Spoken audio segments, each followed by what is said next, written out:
The reality is, it was less about the commandments and it was more about relationship. So it says, in the third month, that's when they come to Mount Sinai.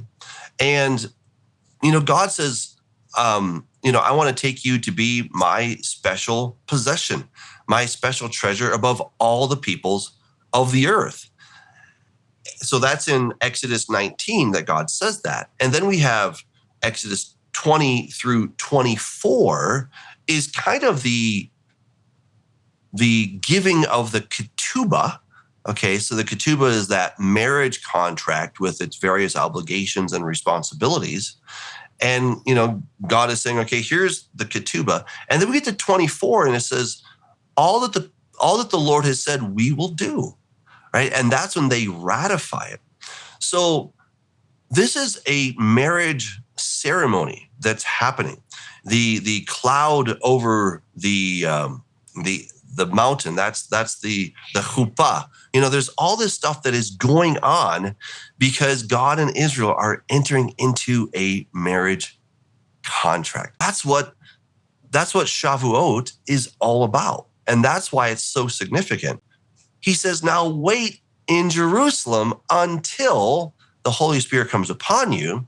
And so it says that they waited. And when it says when Pentecost or Shavuot had fully come, that is when the Holy Spirit was poured out on them.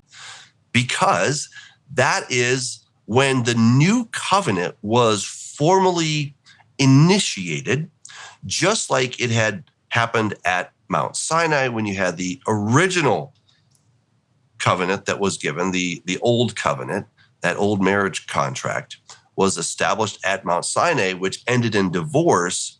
And then the husband came, he died so that the old marriage contract could be canceled. And now there's a new marriage contract. God's instructions, his laws, now they're supposed to be written on our hearts. In other words, you don't need to carry the book around with you. It should be now in your heart. You should have it completely memorized so that you just know how to do this thing.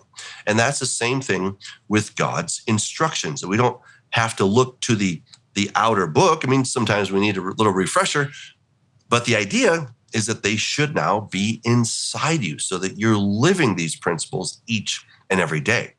And this is Shavuot, it's about relationship. Once again, all of these feasts are about relationship.